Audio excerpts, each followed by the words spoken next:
Last day we finished lecture 4, which is parametric representation of curves. And today we want to introduce the concept of what we call vector functions, because we're going to be using vector functions throughout the remainder of the course. So they're very important. And we've already been using vector functions a little bit. But today we'll sort of formalize it and we'll look at them in a little bit more detail.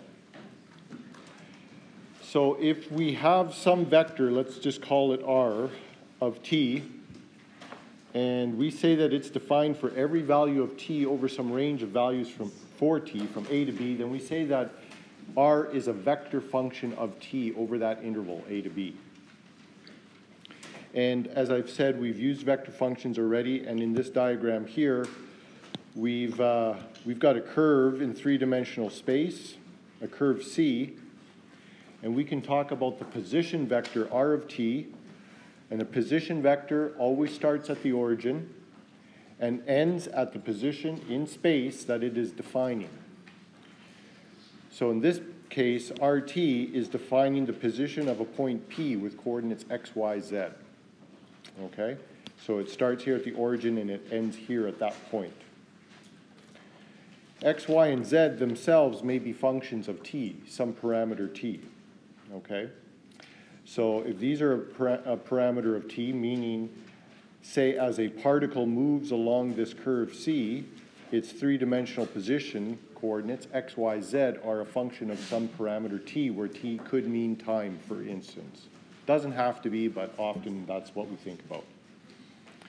Okay, so therefore R, which is really a function of x, y, and z, right? The coordinates of the tip of this vector, because they themselves, x, y, z, are a function of t, we say R is a function of t. Okay, so a position vector, as we've already introduced, is one example of a vector function. Okay, there are others. For instance, in 178, you talked about electric and magnetic fields, right? And you probably saw pictures or diagrams of representations of an electric field or a magnetic field. For instance, if you've got a point charge in space, a positive point charge in space, you might remember that the electric field due to that, we drew it something like this, right? It's away from the point charge, and its magnitude decreases the farther away you get from the point charge. So if we kept drawing them, these vectors would get smaller in magnitude, et cetera, et cetera. Okay, that was one example that you might have seen last year in 178. Okay, the electric field of this point charge, we could say, could be represented mathematically by a vector function. Meaning at some particular point in three-dimensional space right there, which has coordinates x, y, z, the electric field is a function where if you put those x, y, z coordinates into the function, you get a vector out of the function, right? This particular vector here. You put this x, y, z into the function, you get a vector out of the function, okay? So there's lots of different examples of fields whereby we represent them mathematically with a vector function. Okay, if you've got some fluid moving in a pipe, you can represent the velocity field of that fluid also with vector functions, right? At any particular point inside the fluid flow, you take those x, y, z coordinates, you put them into the vector function, you get a vector out that perhaps represents the velocity of the fluid at that particular point in the pipe. Okay, so we use these everywhere in engineering.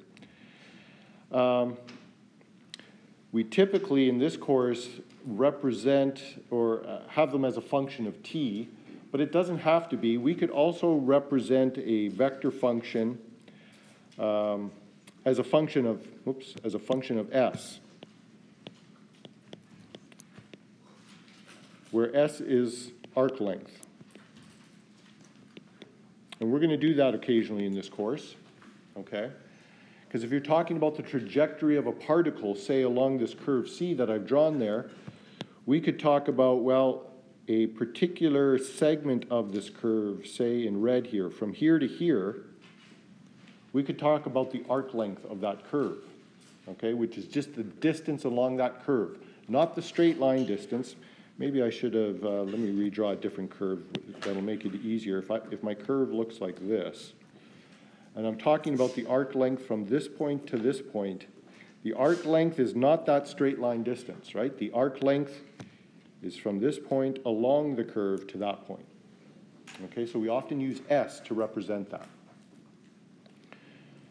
So often our vector function, whatever it is, may be a parameter, or may be a function of the parameter S, which is arc length along a curve. Okay, but we'll get there in a little bit.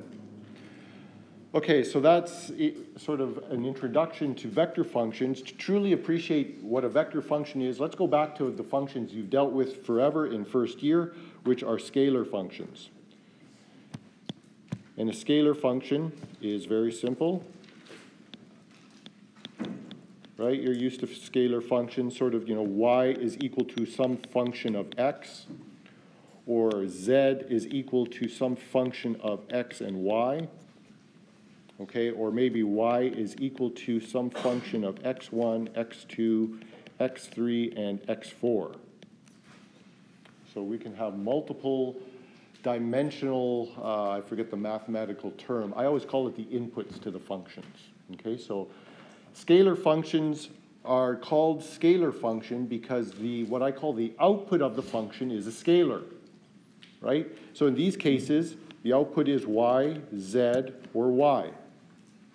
Okay, and those are just numbers, a single number. It's a scalar. You put some inputs into the function, x in this case, x and y into this case, or x1, x2, x3, x4 in that case, and you get a scalar out. That's what we call a scalar function. That's what you've dealt with in your math career up to this point, right? Scalar functions. And we use these everywhere in engineering too. For instance, you might have some function that will give you the temperature at some point defined by x, y, and z. Okay, temperature is a scalar. It's a single value. Or you might have a function that gives you the pressure at some point x, y, z. Okay, those are examples of scalar functions. And obviously, we continue to use those throughout our engineering career. Okay? A vector function is different in that what you get out of the function, the output, is not a scalar anymore. Now it's a vector. And that's really the only difference.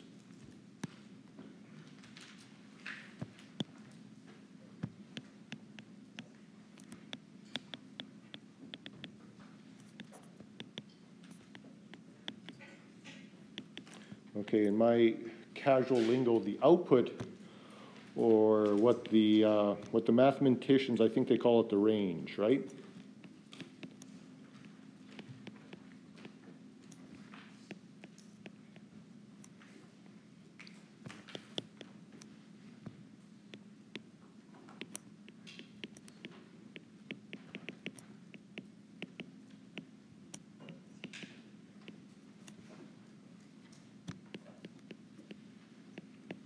So whereas a scalar function gives you a scalar, a vector function simply gives you a vector. Okay, it's that simple. So if I have a vector function that describes the electric field of some charge distribution in space, well, the output or the range, what the mathematicians call the range of that function, is going to be a set of vectors for all possible points in that area, right? It's a set of multidimensional vectors. If I go back briefly here, right? It's a set, it's a number of vectors. If I put one particular point into the function, I get one of those vectors, okay? But the vector function itself, when I talked about the range of it, well, it's all of these vectors.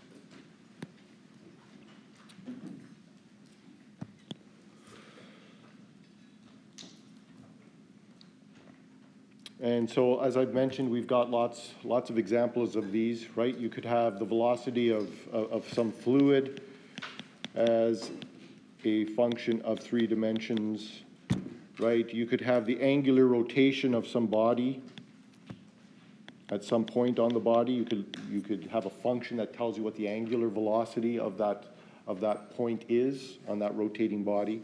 Lots of different examples. We often talk about a velocity vector. Okay, and in many of our examples, we'll talk about a velocity vector, which is just telling you at some particular point in space, what is the velocity of whatever it is that's moving, okay? So we talk about the velocity vector. And it is a vector. We've got to remember that. So it's got three components. It's got an x component, it's got a y component, and it's got a z component in the I hat, j hat, k hat directions, right? So we can write it like that, or we can write it like vx, vy, vz. Where those vx, vy, vz's are going to be expressions which in themselves are a function of something, right? They're going to be a function of x, y, z. So vx is going to be some function of x, y, z. Vy is going to be a different function of x, y, z. And vz is going to be yet another function of x, y, z. Okay, don't make the mistake that the x component of a vector function is only a function of x. Okay, the x component, the y component, and the z component each are a function of all three variables, x, y, and z. And in turn, each of those, x, y, and z, might be a function of a single parameter t, which is often the case, and therefore each of these are also a function of f, I'm going to call it f1, a function of t. I'm going to call it g1, a function of t, h1, a function of t. Okay, so each of those three components of that vector function might be a function of a parameter t or s or k or whatever. Okay? Okay, so nothing fancy about it. If maybe you've seen this in your math study somewhere, we often think of functions as a box, a system. So if I have a scalar function, I might have many inputs, for instance, x, y, z, but I've got one output. Okay? And that output is a scalar. Whereas a vector function, again, could have many inputs. We're often dealing in three-dimensional space, so we have three inputs. And now what I get out is a vector, not a scalar. That's all a vector function is.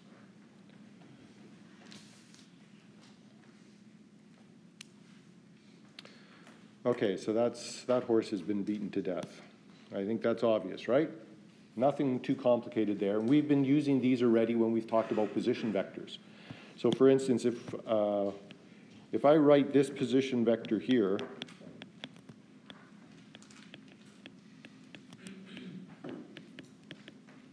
I want you to practice your imagination again. You have to get to the point where you can look at some of these things and maybe you can't picture it exactly, but at least you got a rough idea of what it looks like.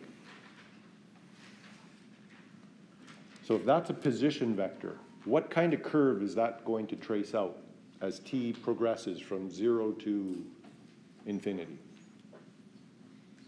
You have to look at the x, y, and z components and see what they're each doing independently or one at a time as t increases. So I see a lot of people doing this, right? Sometimes what you have to do is look in the xy plane first, okay? Because often the curve is oriented such that it makes sense in one plane first before you add that third dimension. And in this case, yeah, if you look at the xy plane, you look at the x component and the y component, you can see the cos and the sine, okay? Cos t and sine t. And we looked at last day where, well, you have that in the x and y, that traces out a circle of some sort in the xy plane. So as time progresses, our position vector is tracing a circle if we're only looking at the xy plane. And then if you look at the z direction, well, the z direction is going to gradually increase as t increases. Okay, so if it's tracing a circle in this direction, then as t increases, z increases, and we're getting this helix. Okay, and there's a picture of it in the notes. It's going to look something like that. That's a really bad helix, right? And if the origin of our three-dimensional coordinate system is here, okay, I guess I should have drawn it down here. So forget this part of the curve. Is that the eraser? Yeah. I really should have drawn it down here. Okay, then at time t equal to 0, the position vector is here, and at time t equal to something else, it's up there. Okay? But really, that's a vector function, right?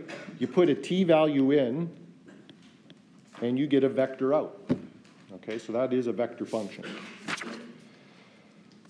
Okay, well, just like last year when you started math, you started talking about functions, and then what did you do? Well, you did a lot of calculus with functions, with scalar functions, right? So we can do the same thing now with vector functions. We can find the derivative of a vector function.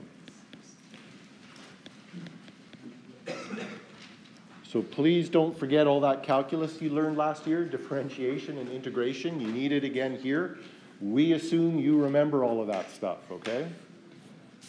So we're going to be doing derivatives and integrals in this course, and we're not going to always stop to solve them step by step, okay? You gotta dig up that knowledge from last year. Don't throw away calculus until you've graduated, right? You're going to need it, unless you go into civil, but don't tell them that. You're going to need it still, right? So especially for this course. So we can take the derivative of a vector function, right? And basically we use all the same notation. We can talk about the derivative of this function with respect to the parameter t, right? We use all the same kind of notation. Maybe you're used to prime for the derivative. We use that too. And formally, its mathematical definition, it's a limit again, just like it was for a scalar.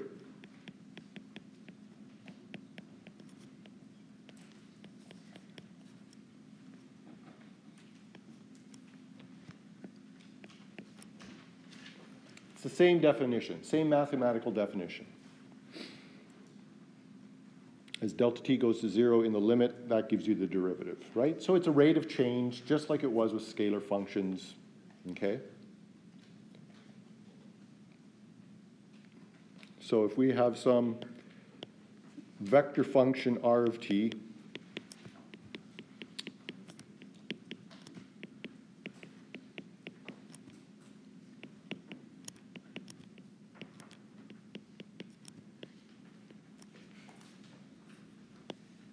well, then the derivative of that animal is simply the term-by-term derivative of the vector function. Okay, so you're going to take the derivative of x with respect to t, I hat, the derivative of the y component with respect to t, j hat, and the derivative of the z component with respect to t, k hat. Okay, x of t, y of t, z of t are expressions of t, representing the x, y, and z components of that vector function. So you just take the derivative of each, and don't forget that the derivative of a vector is a vector. Okay, so don't forget these I hats, j hats, and k hats. On the midterm, I see a lot of students, they get so excited about this question because it's super easy. You're taking the derivative of 3t squared, and everybody gets happy and excited, and they write down 3t squared. 6t is the answer, and they forget to put the I hat. And they get half marks, and then they're really mad at me, okay? Don't forget that when you take the derivative of a vector function, you still have a vector. Don't forget the I hat, j hat, k hat, because without them, it's wrong. Okay? The derivative of a vector is a vector. Okay. So let's say we've got a position vector r of t, which is equal to 3 cos t I hat. We'll just do 1. It's pretty simple. But maybe you've forgotten how to do some derivatives, so we will remind ourselves, okay? So let's say we've got that position vector. What does that thing look like, first of all?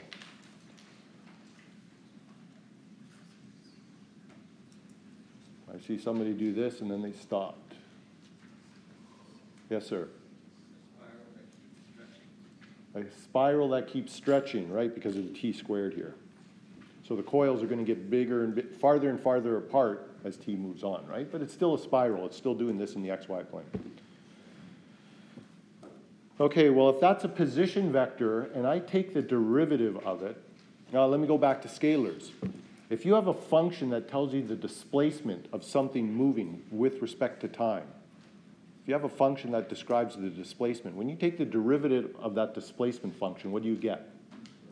You get velocity, right? You get a function that describes the velocity. If you take the derivative of a velocity, what do you get? Acceleration. So if I've got a position vector here that tells me a vector that points to the position of some particle, and I take the derivative of that, what do you think we get? We get a velocity vector, okay? So we can write, oh, maybe I should. The derivative of this vector with respect to time will be the velocity vector, because this vector represents position, okay? Not every vector function represents position, but this one does, okay? This is a position vector, we're told. So that means when I take the derivative, I get a velocity vector function, okay? And that's equal to what? Term by term differentiation. So you got to drag out all that stuff you learned a year ago. What's the derivative of cos? Negative sine minus 3 cos t, and what's the derivative of t? With respect to t is obviously 1.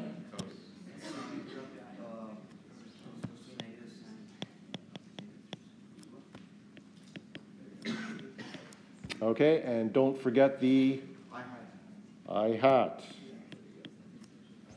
Derivative of sine is cos, and the derivative of what's inside is 1, so that's all we got to write. Don't forget the j hat. And the derivative of the last term, don't you hope you get a question like this on the midterm, right? You'll have to do some differentiation somewhere, but it won't be the crux of the question. Okay, that's that easy. Okay, what about the acceleration?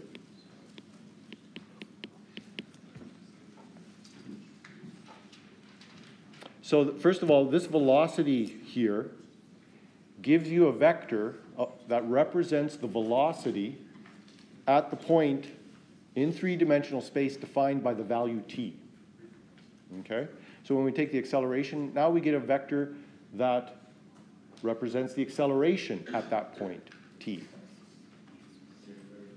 Okay, so the derivative of sine is cos. I hat, derivative of cos is negative sine. J hat to k hat.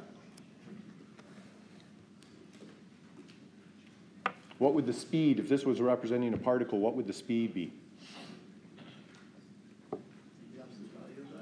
Absolute value of what? Absolute value or the magnitude of the velocity vector, right? Which is equal to what?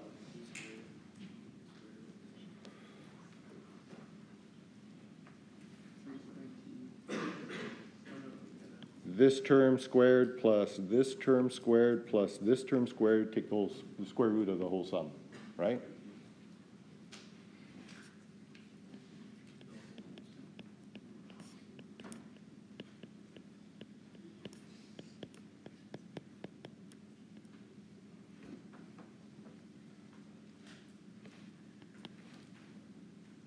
Don't leave it like that, okay? You're in second year now. We expect you to simplify things as much as possible. Obviously, in an hour-and-a-half midterm, don't spend 2 hours trying to simplify things, right? But in a case like this, we would expect you to simplify that further, right? Because it's pretty obvious how to simplify, right? Sine squared plus cos squared is equal to 1, right? So we would expect you to do this. We might take marks off if you don't. Yes, we will, because I've seen some students do the first step and expression this long, 3/4 of it cancels out, but they don't bother to do it, okay? We take marks off. Simplify if you can, especially when it's obvious like that, okay? What will you get if you take the dot product of velocity and the acceleration? The dot product is the term-by-term multiplication and sum of each of the x, y, and z components. What do you get?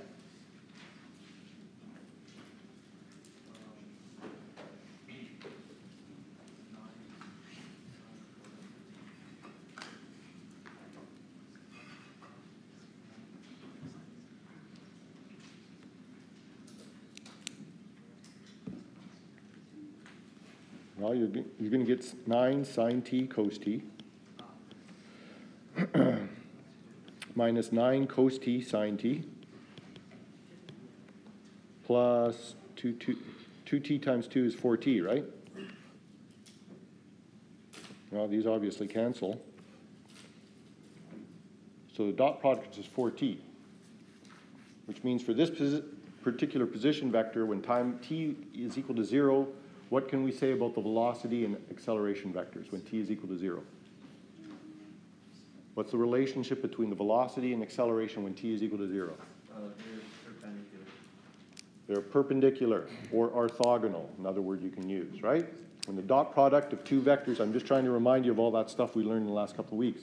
When the dot product of two vectors is 0, that tells us they're orthogonal, okay? Which is often very useful information when you're trying to solve a problem. Okay, so where are we?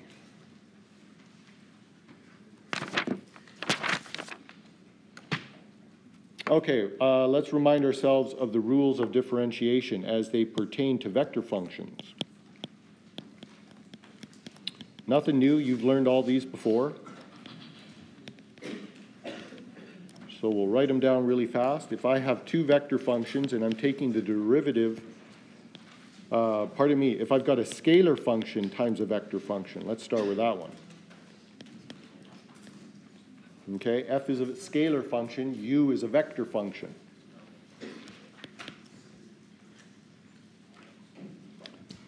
Well, we use the product rule again, even though there are two different types of functions, scalar and vector.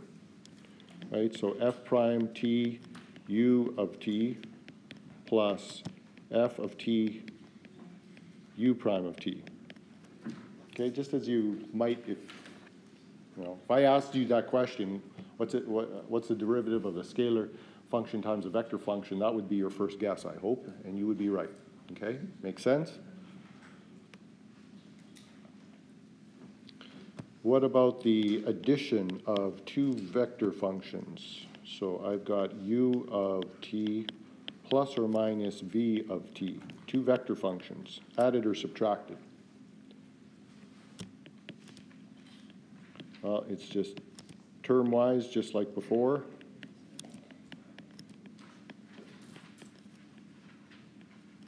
Oops. Yeah. Times u of t. I should have written u of t in there first. No, that's right. Sorry. Okay, what if we have two vector functions multiplied by each other? Well, when you have a scalar, how many different types of multiplication are there when you have a scalar? Just one, right? You multiply two numbers together. When we have vectors now, how many types of multiplication do we have? Two, right? You have the dot product and the cross product. Two types of multiplications when you're dealing with vectors. So that means when we have vector functions, we have to worry about that as well. We've got two different types of multiplication. Luckily for us, it works out to be the same rule. So if we've got the derivative with respect to t of the dot product of two vector functions,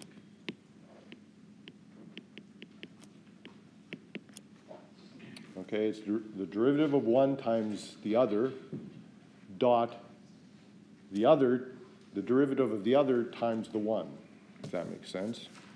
Right, so u prime t dot v of t plus u of t dot the derivative of v of t. So it's the same thing as with scalars.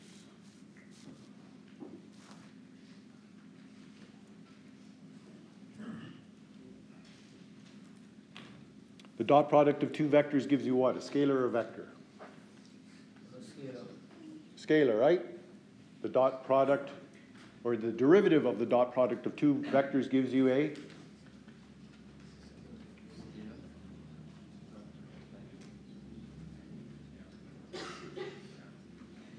What do I got here on the right-hand side?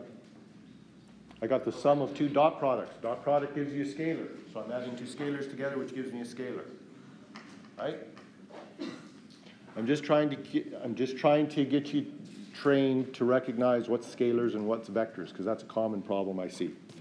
Okay, what about if we're talking about the cross product of two vectors?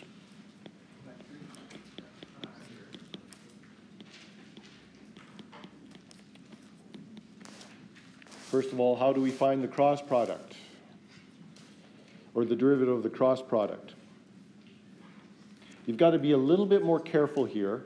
It's the same rule, but you've got to get the order right. Because remember, if you take the dot product of two vectors, it doesn't matter what order you write the dot product, you get the same scalar result, right? But the cross product of u cross v is different than the cross product of v cross u, right? Because of that right-hand rule thing. Right? Because you're getting a vector, and in one case you get a vector in this direction, in the other case you get a vector in that direction. So you got to be careful how you write the product rule here too. It's u cross v, find the derivative of that. Okay? So that means you got to keep u in front. So u prime of t cross vt plus u of t cross v prime of t. Okay, you got to keep it u cross v for both of the terms, because over here it's u cross v. Don't mix it up on the right-hand side and go v prime cross u. Not good.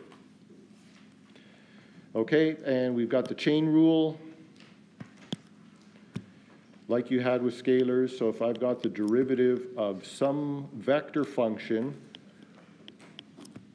which is a function of x, which in itself is a function of t, which is almost always the case we have, well then the derivative of u with respect to x times the derivative of x with respect to t. Right? The chain rule.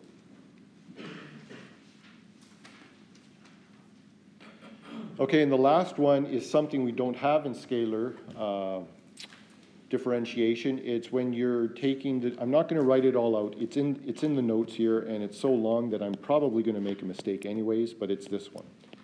I've got a vector function u of t dot v of t cross w of t. Okay, that's one we didn't have in scalars because there's only one kind of multiplication. But in any case, you can look what it is in the lecture notes. It's kind of long and it's there. So have a look at that yourself.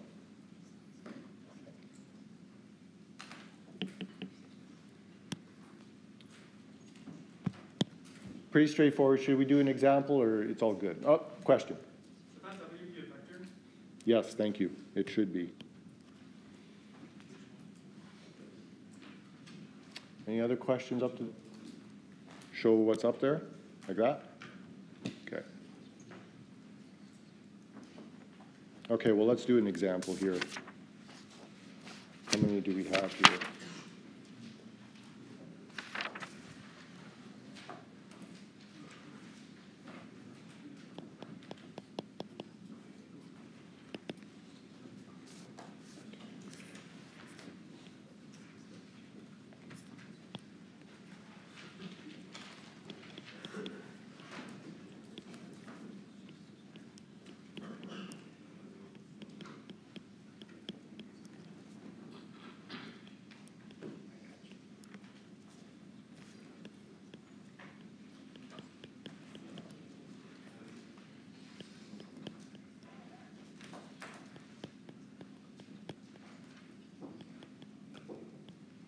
So let's say we're given those two vector functions and we're asked for the derivative of the dot product.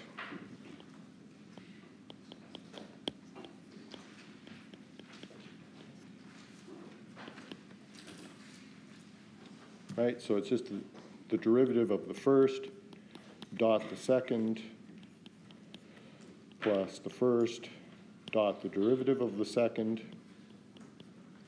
And we could change the order if we want, doesn't matter, with the dot product.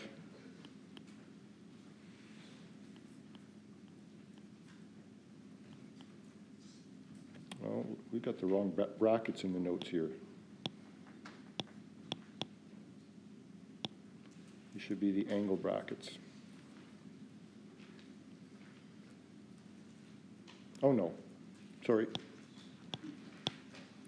We're writing them as rectangular, so.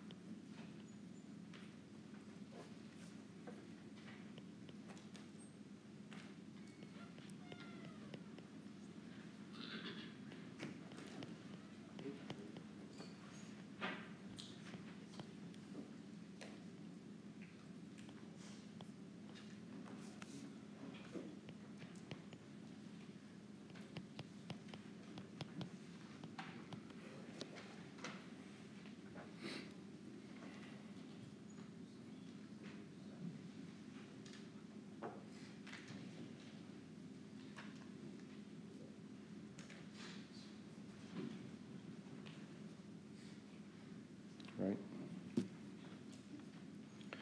So when you calculate those dot products and gather like terms, you're going to end up with 3t squared plus 2t minus 3.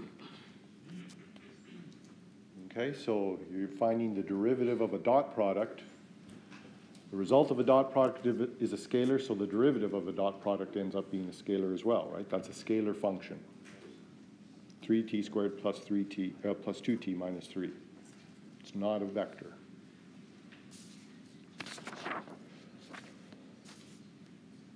Okay, let's keep going. So that's just doing simple derivatives.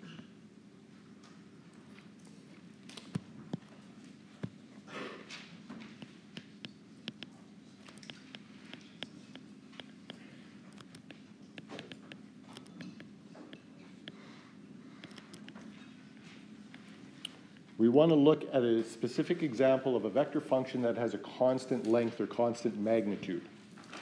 Okay, so that means we've got some vector function r of t, and its magnitude is equal to some constant c. If r of t represents a position vector of some particle moving in three-dimensional space, what would the trajectory, or where would that particle be moving? Okay, r of t is a position vector, and when you look at its magnitude, the magnitude is constant. Remember, the position vector always starts at the origin and points to the point in space that you're finding the position of. So if this vector, this position vector, always starts at the origin and has a constant length, then where is that particle being described by this position vector constrained to move?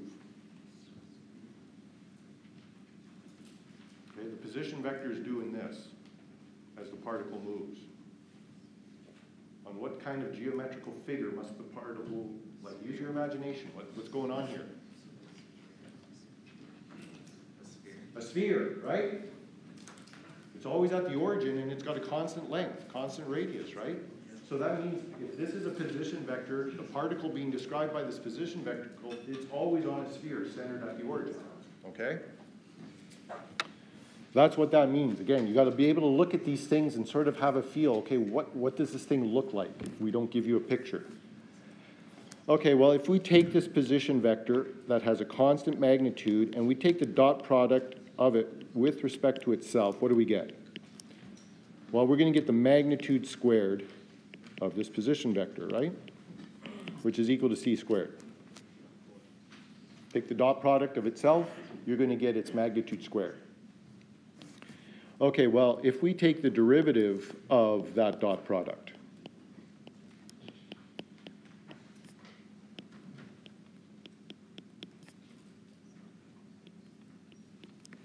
what are you going to get?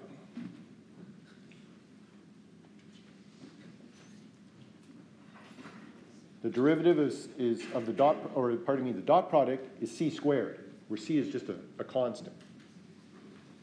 What's the derivative of a constant? 0, yep. So that means the derivative of the dot product of this particular position vector. This is a position vector that has a constant magnitude, okay? Not every position vector will this be true for. Only for those with a constant magnitude. We get 0. Okay, which means that r prime t dot rt plus rt dot r prime of t, which is just how we can calculate the derivative of a dot product. We just said that that's going to be equal to 0. Okay? Well, these two things are the same. It's a dot product, so you can interchange the order of the dot product. So really, we just have 2r of t, r prime of t is equal to 0, which gives us our final result that we're interested in here. The dot product, pardon me, yes.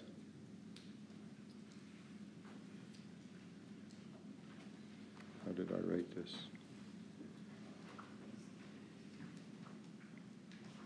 Yeah, there's a prime here.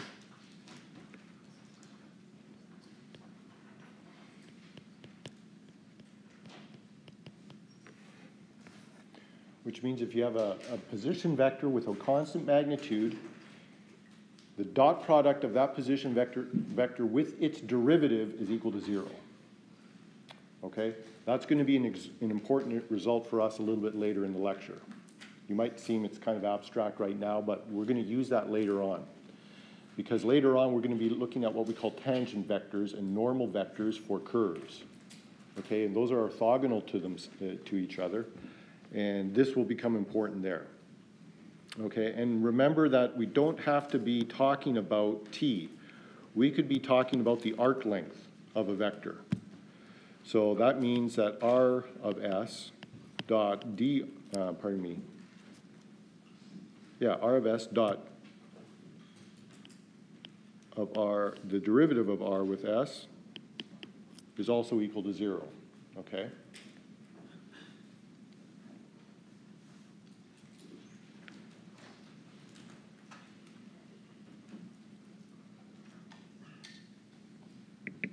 So these two vectors here, this, remember, the derivative of a vector gives you a vector.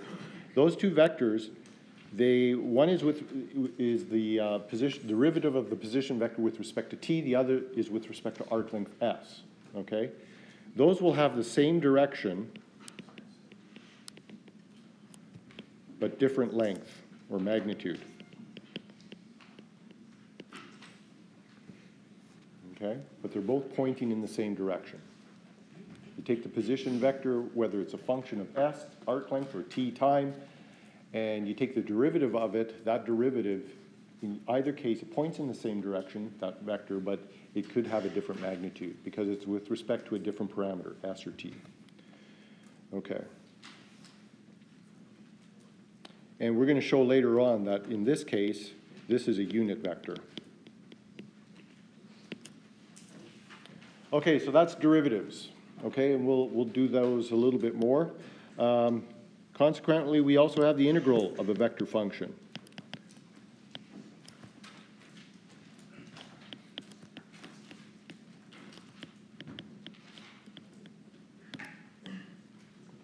Just as a matter of curiosity, how many of you took calculus in high school? And of those people, how many of you did integration in high school? Wow. Impressive. So you guys had no problem with math last year, right? You'd seen it already. No? Harder questions, right?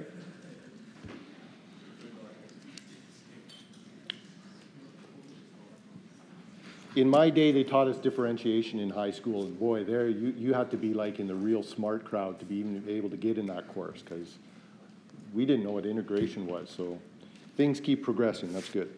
Okay, so let's go on. We've got this vector function again, same one.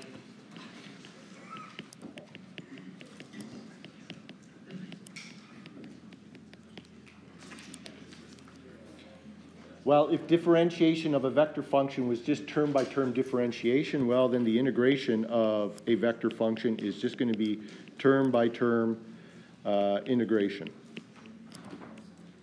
But just like differentiation, do not forget the I hat, j hat, k hat. I see the same thing on the midterm exam. People do the integration and then they forget that the result is a vector function. When you take the integral of a vector function, you get another vector function. Okay, so don't forget that.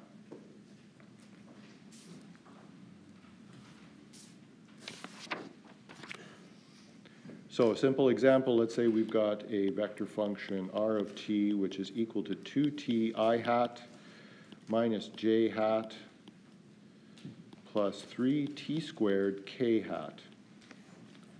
We want to find the integral of that vector function. What are we going to get?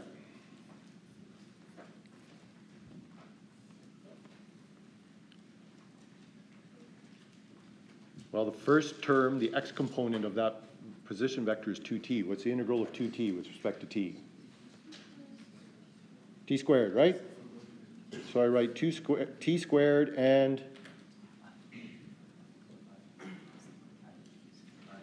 I hat. Don't forget the I hat.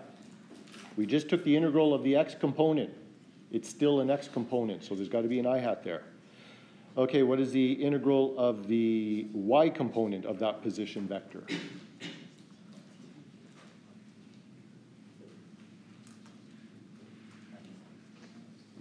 What's the integral of -1 with respect to t? Negative t, thank you. J hat. Integral of 3t squared with respect to t. 60. Oh, sorry. T cubed. T cubed? Yeah. Back row? T cubed. Plus t cubed k hat. Okay? Okay, and if you would stop there, you would be wrong. You would still be wrong. Okay. For each of them plus C? Or... Yep. Yeah? Or the shorthand way to do it is just a vector C. Okay? Because we're taking the integral of a vector function, we get a function, a vector function. Okay? Which means, okay, this is a vector. We don't add a scalar to it, we add another vector to it. Or as this gentleman said, each one of these would have a different constant added to it. We take those constants out of the x, y, z components, they form their own vector C.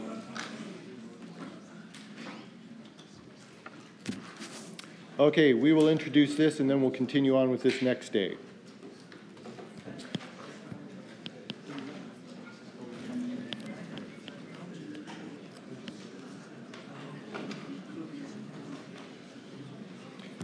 We're going to introduce an important concept called the tangent vector.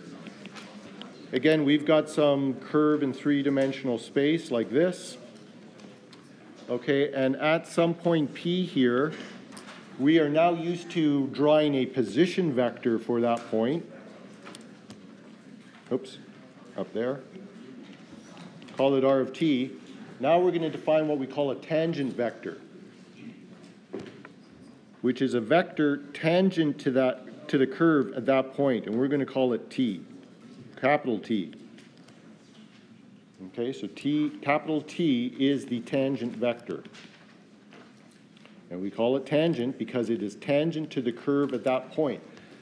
So if at some other point on the curve I drew the tangent vector, would that tangent vector point in the same direction as this tangent vector? The same or different? It would be different, right? Because say this was the point. Well, then my tangent vector could look like this. Or if my point was over here, it could look like this, right? It's always, oh, that's orthogonal, pardon me. I'm getting ahead of myself. Here it would look like this. Here it would look like this, right? So the tangent vector, its direction is always changing as you go along that curve, okay? So what does the tangent vector represent physically if we're thinking about a particle moving on this curve? The slope. Velocity, right? If I'm talking about a particle moving along this curve, and I freeze it in time, and I ask, what's the velocity? Velocity is a vector. Well, the velocity is always tangent to the trajectory, right? Later on, the velocity at this point is going to be in this direction. Over here, it's in... Boy, I drew that tangent vector really bad. No wonder you guys are looking at me funny. It's like this, right?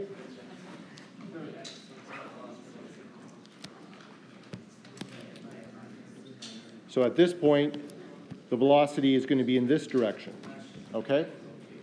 Okay, we'll do some things with the tangent vector next day. See you Wednesday. Or no, Friday.